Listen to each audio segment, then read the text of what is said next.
All right, y'all, so I've been behind on my builds. I've got a few things done. Got the 2024 Onward lifted behind me.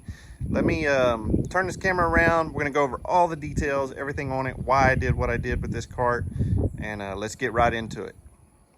All right, thanks for tuning in the video again. You know, I guess the biggest thing in my mind on the golf cart was I always had the side-by-side and I had the golf cart. We love the ride on the side-by-side. It rode really good, it drove really good, you know, when you get off the pavement. Golf carts have always been great on pavement, but the minute you get off, they rattle, they shake, you know, all those things. I really like the Onwards. Like I said, I've had them many years. You know, I think on this one, it was like, okay, I want to build a really nice golf cart that rides great, that looks good, and basically gets all that in one package. And, you know, building a golf cart today, you know, I built this one, 2 or 3 months ago. We've taken it to Disney, we've taken it to Margaritaville. You know, golf carts are pretty much accepted in most places. They're not noisy, you know, they're quiet. So just wanted to build a nice golf cart, put a good sound system on it, put some good electronics on it, and put a good lift on it. So what I'm going to do is I'm going to turn the camera around. We're going to go over everything on this golf cart. But guys, when I tell you this thing rides great, I mean, like, I can go over a 4-inch curve with it. You don't even hardly feel it. And so that's the difference, and that's what I was looking for. All the electronics, the tires, the reasons I chose everything, that's what we're going to get into now, and the clutching, all those good things. Okay, so I went with the 8-inch Allsports lift, and you know, I would kind of not say that it's just bolt-on. You know, things aren't quite perfect on a 6-passenger versus a 4.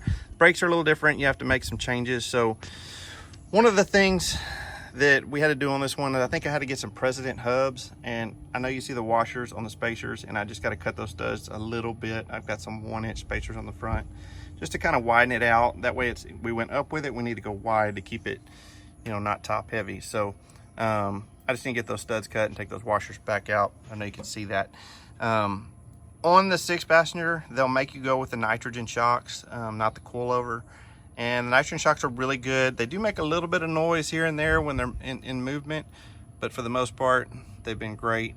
The kit actually moves the rack and pinion down. And, you know, I want to say thanks to Velocity Power Sports for helping me with this build. But I will say the ratio is different in this rack, because one of the things on the golf carts you've always noticed on the Onwards is they were hard to steer. And even the dealer installed this rack that came with this lift, and they were like, wow, this thing turns really good. So 8-inch Allsports, you can order it. You're going to have to do a little bit of modifications here and there, but it's worth it to me. I went with the Club Cart stock wheels. They look good for me, so it wasn't a real big deal. And when I went to pick the tires, I know from all my side-by-sides, the Carnivores are lightweight. You don't have a lot of horsepower, so you want to go with a really lightweight tire, especially if you're going with a bigger tire. I would have preferred like a 26 or a 27. But the smallest you can get to 28 by 10 by 14. And so that's what I ended up going with. Those tires are very lightweight. They're very soft. And I mean, I run maybe 4 or 5 PSI in them. And the cart runs really good with those. Walking around the back here, I'll kind of show you the rear suspension on it. How to get some shock extensions additional. You can see those under there. Those just ordered on Amazon. I think those were 1.5 or 2-inch extensions. You can see how the leaf springs bolts up.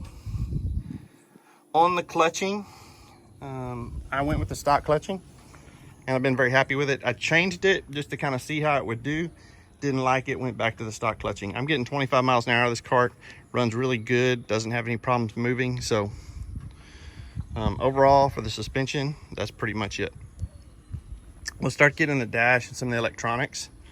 So this is the Club Car 2-door. So if you want the 2-door carbon fiber, you can get this, or you can leave it open. And this is the Rough Country switch panel. And then I just ordered that speedometer off Amazon. I think it was a $30 GPS, and all you do is hook the power up to it. And then I just screwed this GPS sensor right here to the fender. It works great. Now, one of the things I did for all my auxiliary stuff, because I want this stuff to come on, and I don't want to worry about it. Like if I want to leave my LED whips on and walk away from the cart, but I don't want somebody to take the cart, I can take the keys out. So I bought a timer. It's they're called Timer Shop on Amazon. You can program the timers. So when I cycle the key on and off, this gets power for 2.5 hours. I have it programmed for that. You can program whatever time frame you want. So all my auxiliary stuff will stay on. Now, if you ask, you know, you're gonna run your battery dead, one of the first things I do on all my carts is I go ahead and add the red top Optima. But none of my auxiliary is coming off the red top Optima. This is a gas cart, it's not electric. So one of the things I did is I came back here and I put a blue top to run all my accessories back here. And the good thing about these golf carts is they have a really good alternator on them, because the alternator is the starter. It's a really big unit. I need to clean this up back here a little bit. I've got some cables and spare parts in here. But I ran an isolator, and so all my auxiliary stuff comes back to this battery, and the isolator is the only thing that ties the other battery to this battery. Now that's programmed. Anything over, I have it, I think it's set 12.8. Anything over 12.8 volts, when the engine's running, it closes the circuit on that and allows the cart system to charge this battery. But when you stop moving and it shuts down, it opens the circuit. So then you don't have to worry about draining your cart battery. You're running on just this battery, and I'll show you all that in a minute, how it works. 5150 whips, y'all know I ran those on all of my other equipment. Really like them. They're removable, you can just pop them out. I've got the 6-footers with the big flags, which is nice. And then Audioformz level 5 top. It is not quite as good as the level 5 top for like the Can-Am, but it does sound pretty good. You do get the high-end speakers. The sub is okay, you know, for the 112. It's not like gonna rattle your brain out, but I will say, treble-wise, you're not gonna sit under this top. It will get you out of there. So I've been happy with it. Would I recommend it? 100%. It's a nice bolt-on, and you get rid of all the squeakies. You know, you get that stock cart top and you put it on here, it's rattling, it's squeaking. You know, and everybody says, well, you know, those supports big enough to hold it because they seem flimsy on the plastic top. Well, the plastic top has no support. And so when you actually bolt these on this solid Audioformz top, it does a really good job.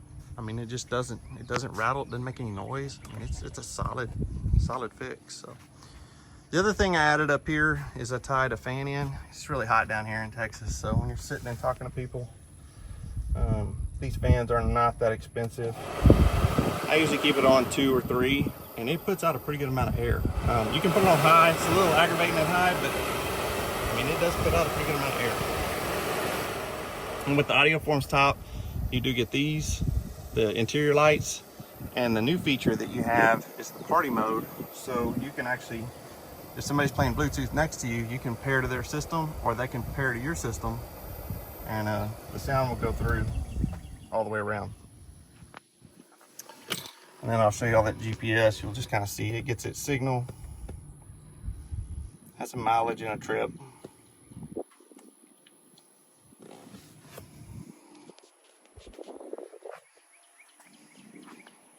Anyway, just overall, really happy with the build, really happy with this cart. I mean, it rides amazing. It rides like a side-by-side. It doesn't ride like a golf cart. And that's really what I was trying to accomplish.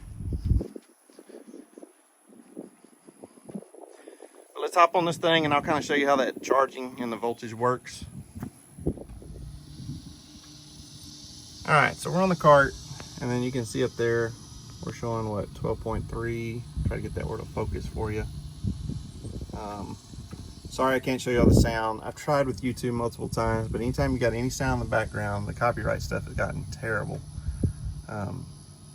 So I'm just going to take off here in a second and kind of show you.